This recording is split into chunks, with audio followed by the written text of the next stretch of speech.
تو یہ بڑے بڑے گناہ تو ہیں ہی، رشوت ہے، سود ہے، دوسرے کے اوپر ظلم کرنا ہے. لیکن میں آپ کو ایسی باتیں بتاتا ہوں کہ جن کی طرف دھیان نہیں اور پھر بھی ہم حرام کھا رہے ہیں. مثلا ایک آدمی ملازم ہے کہیں، اس کی ڈیوٹی ہے 8 گھنٹے کی.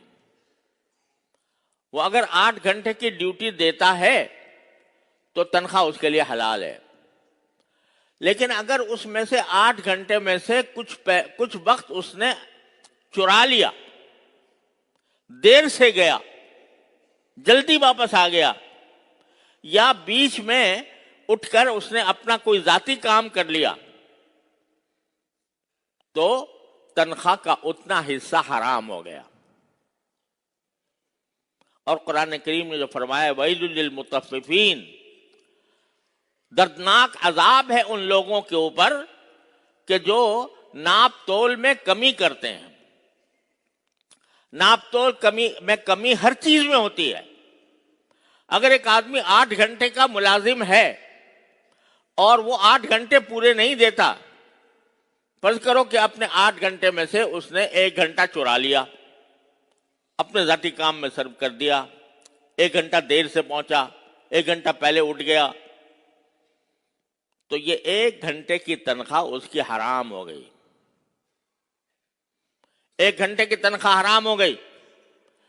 اور جو کچھ وہ کھائے گا یا پیے گا یا بازار سے خریدے گا، اس میں سے 1 گھنٹے کے برابر جتنا بھی وہ کھائے گا وہ حرام کھائے گا.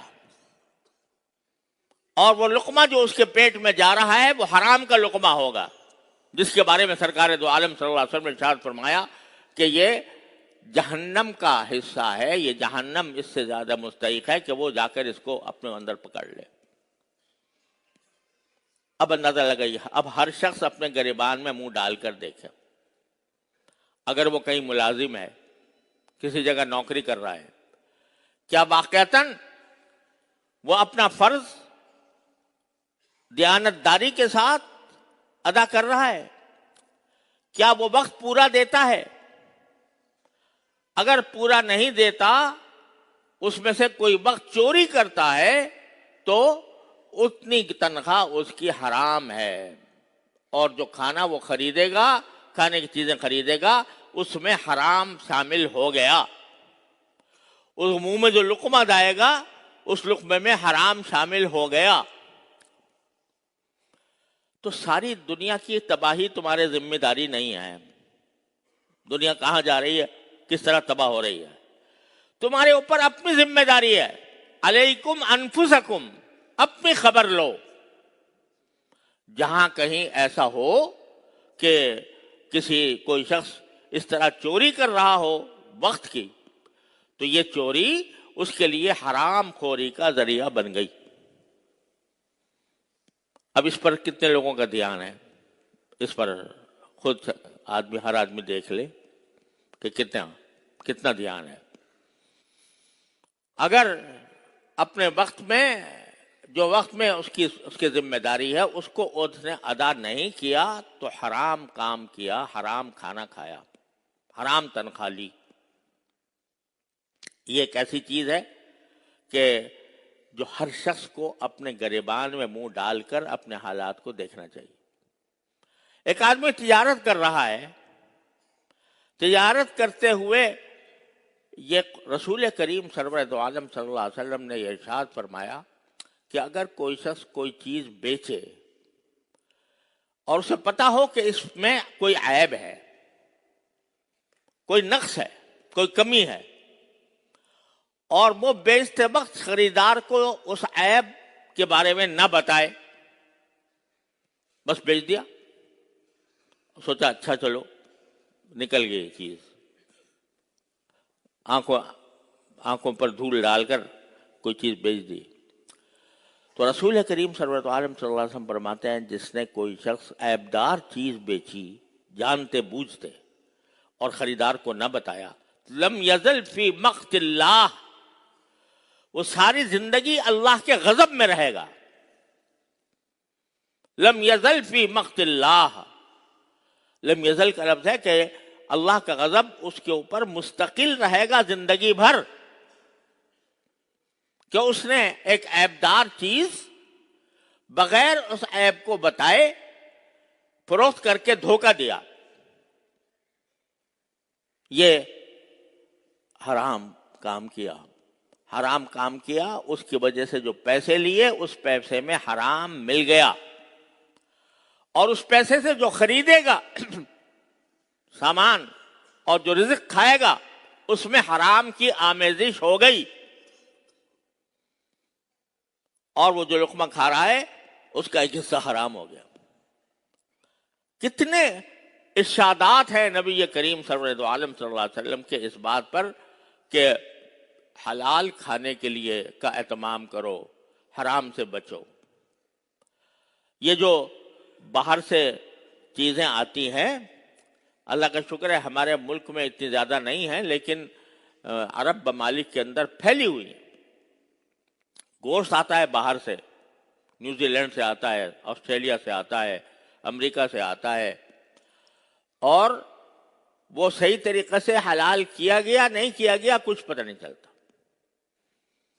لیکن لوگ مزے سے کھا رہے ہیں۔ اور خود ہمارے ہاں بھی بعض قسم کے ایسے گوشت چل پڑے ہیں کہ جن کے بارے میں کم از کم شک ہے کہ یہ واقعتاً صحیح طریقے سے ذبح کیے ہوئے تھے یا نہیں تھے۔ تو آدمی کو حلال و حرام کی فکر، یہ ایک مسلمان کا پہلا کام ہے کہ جو چیز میں لے رہا ہوں، جو کھانا میں کھا رہا ہوں، جو پانی میں پی رہا ہوں، اس میں کوئی حرام چیز شامل تو نہیں ہے۔ لیکن اللہ بچائے یہ فکر مٹ گئی ہے۔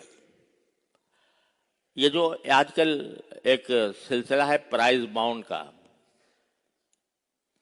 پرائز بانڈ انعامی بانڈ ہوتے ہیں، یہ اصل میں حکومت قرضے لیتی ہے عوام سے، اور اس کے قرضے کی دستاویز کے طور پر ایک بانڈ جاری کر دیتی ہے، اور اس کے اوپر قرآن اندازی کے ذریعے وقتاً فوقتاً انعامات نکلتے ہیں۔ بعض اوقات ایک شخص نے مثلاً 1000 روپے کا بانڈ لیا تھا، یعنی 1000 روپے اس نے دیے تھے حکومت کو قرض، 1000 کا بانڈ دے دیا گیا گورنمنٹ کی طرف سے۔ پھر کچھ دیر کے بعد قرآن اندازی ہوگی تو اس کے بعد اوقات اگر اس کا نمبر نکل آیا تو وہ بعض اوقات لاکھوں روپے اس کو مل جاتے ہیں اس 1000 کے عوض میں جو اس نے لیے تھے۔ اب یہ سراسر سود اور قمار، اور لوگ آرام سے پرائز بانڈ لے رہے ہیں اور کھا رہے ہیں اور انعامات لے رہے ہیں۔ مجھے اپنے ایک عزیز کا واقعہ یاد ہے کہ جب ان کو پتہ چلا کہ یہ انعام کی رقم جو ملی ہے حرام ہے، تو انہوں نے سوچا کہ بھئی اس سے کسی طرح جان چھڑائیں۔ جب کوئی حرام انسان کے پاس آ جائے، کوئی حرام روپیہ آ جائے، حرام پیسے آ جائیں، تو شریعت کا حکم یہ ہے کہ اس کو صدقہ کر دو، بغیر نیت ثواب کے صدقہ کر دو، شریعت کا حکم یہ ہے۔ تو وہ خدا ترس خاتون تھیں، ان کو جب یہ پتہ چلا کہ یہ حرام ہے تو انہوں نے کہا کہ جی میں تو اس کو صدقہ کروں گی، کیونکہ یہ حرام ہے، میں حرام کھانا نہیں چاہتی۔ ان کے ایک عزیز نے کہا کہ پاگل ہو رہی ہو، 1,00,000 روپے اس زمانے میں 1,00,000 روپے بڑی چیز ہوتی تھی، وہ تمہیں مل رہے ہیں اور تم اس طرح کر رہی ہو، لو مجھے دے دو، یہ پرائز بانڈ مجھے دے دو، پرائز بانڈ مجھے دے دو، میں کھاؤں گا اس کو، میں لے لوں گا۔ یعنی اس کو یہ سمجھ رہا ہے کہ بھائی یہ ایک بہت بڑی نعمت عظمیٰ حاصل ہو گئی ہے، اور اس کے بارے میں یہ تصور کہ یہ حلال ہے یا حرام ہے اس کا خیال ہی نہیں، اعوذ باللہ۔ جیسے کوئی کہے کہ جی یہ کوئی گندگی پاخانہ جو ہے وہ کوئی پھینکنا چاہ رہا ہے تو وہ کہتا ہے کہ نہیں لاؤ مجھے دے دو، میں کھا لوں گا، اعوذ باللہ العظیم۔ تو یہ حرام چیزیں، حرام مال ہے جو کہ جس کی مختلف صورتیں ہمارے زندگی میں ہیں۔